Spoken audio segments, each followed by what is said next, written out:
Hey guys, কেমন আছো তোমরা সবাই? আশা করি সবাই খুব ভালো আছো, আর আমিও খুব ভালোই আছি। আমার নতুন একটা ব্লগে তোমাদের সকলকে জানি এত এত ভালোবাসি। আর এই যে মেয়ে পড়ছে একটুখানি, কারণ সন্ধ্যেবেলা খুব একটা পড়েনি, তো আমায় বললো যে আমি রাতের বেলা পড়বো, মানে খাওয়া দাওয়া হয়ে গেলে পরে মাম্মাম পড়বো, তো একটুখানি পড়ছে। আর আমি গ্রিন টি নিয়ে আসলাম, একটু খাবো তাই। আজকে তোমাদের সাথে ভাবলাম একটু আড্ডা দেই, আর আড্ডাটা দেবো একটা টপিক নিয়ে, সেটা হচ্ছে গিয়ে ওয়েট লস জার্নি নিয়ে আমার। ভাবলাম তোমাদের সাথে একটু শেয়ার করি কী করে আমার ওয়েটটা কমলো। মানে আমি 65 কেজি ছিল আমার গত বছর।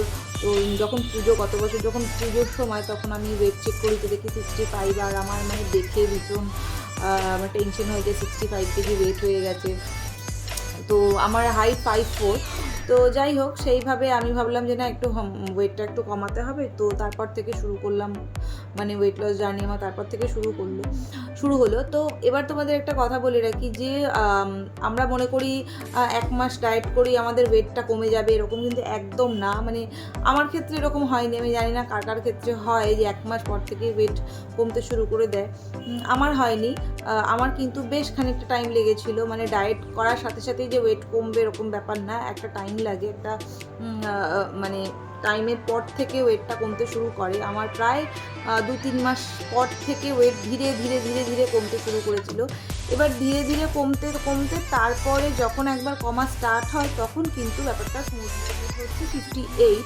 তো 65 দিয়ে 58-এ ওয়েটটাকে আনাটা কিন্তু কোনো ইজি প্রসেস ছিল না, ভীষণ কষ্ট করতে হয়েছে। কষ্ট মিন্স মানে অনেক জিনিস যেটা খুব ভালো লাগে খেতে, সেটা খাওয়া বন্ধ করে দিতে হয়েছে। ইনফ্যাক্ট আমি ভাত খেতে খুব ভালোবাসতাম, মানে 3 টাইম ভাত দিলে আমি 3 টাইম ভাত খেয়ে নেবো, লাঞ্চ ডিনার ব্রেকফাস্টে। কিন্তু এখন আমি যেরকম ভাত আমি পছন্দই করি না খেতে, মানে পছন্দ মিন্স আমি ভয়তেই খাই না।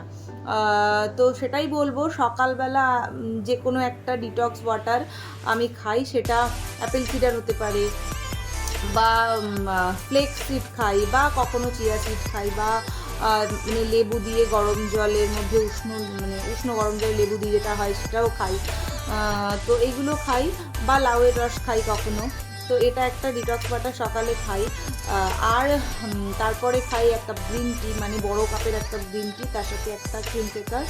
তারপরে ব্রেকফাস্টে একটু ওটস অমলেট হোক, বা ওটস দিয়ে, কলা দিয়ে, দুধ দিয়ে স্মুদি, বা ডালিয়ার খিচুড়ি, এই, বা কখনো একটু ছাতু গুলে শরবত খেয়ে নিই। তো এটা হচ্ছে গিয়ে ব্রেকফাস্টে খাই। তারপরে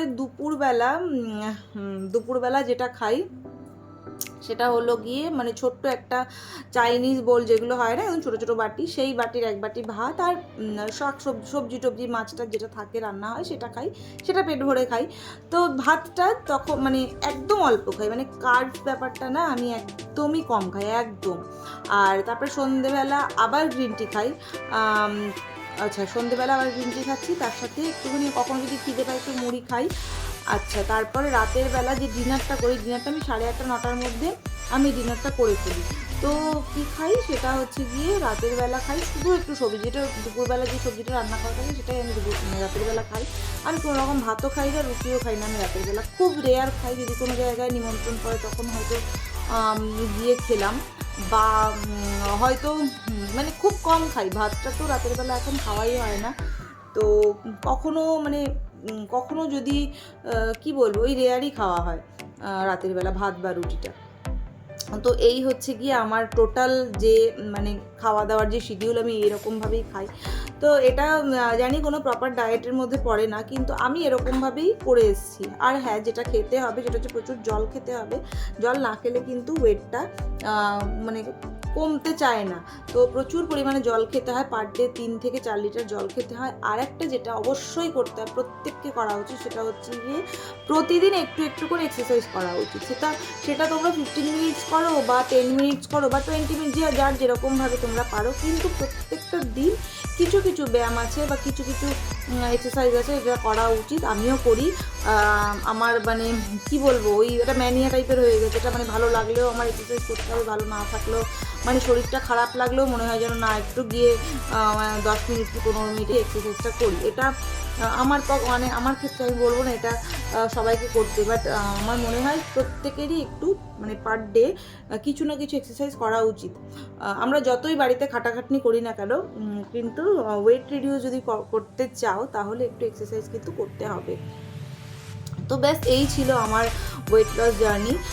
আর হ্যাঁ, আমি বলবো না যে আমি বিরিয়ানি খাই না বা মানে কি বলবো কোনো রকম জাঙ্ক ফুডটা খাই। হ্যাঁ, সবসময় হয়তো খাই না, কিন্তু কখনো কখনো কিন্তু আমি খাই। আর বিরিয়ানি খেতেও খুব ভালোবাসি, সেটাও খাই, কিন্তু দেখতে হবে তুমি কোন খাবারটা ঠিক কত পরিমাণে খাচ্ছ, এটাই হচ্ছে দেখার বিষয়। মানে আমার ভালো লাগলো, আমি গপ করে অনেকটা খেয়ে নিলাম, এই ব্যাপারটা একদমই করা উচিতই না। যেটাই খাবে সেটা তুমি যতটুকু খেতে পারবে তার থেকে কমিয়ে খাও, তাহলেই দেখবে ধীরে ধীরে ধীরে ধীরে ওয়েটটা রিডিউস করতে শুরু করে দেবে। তো ব্যাস এই হলো আমার মানে কি করে ওয়েটটা কম করেছি আমি, বা আমার এই জার্নিটা, মানে তাই সেটাই তোমাদের সাথে শেয়ার করলাম। তো জানি না তোমাদের কতটুকু কাজে লাগলো বা কতটুকু কাজে লাগবে এই কথাগুলো। তো যাই হোক, আমার যদি ব্লগটা বা ভিডিওটা যদি তোমাদের ভালো লেগে থাকে তাহলে অবশ্যই আমার ভিডিওটা একটা লাইক করো, আর আমার চ্যানেলটা সাবস্ক্রাইব করতে কিন্তু ভুলো না। দেখা হচ্ছে পরের কোনো ব্লগে, ততক্ষণের জন্য সঙ্গে থেকো। টাটা।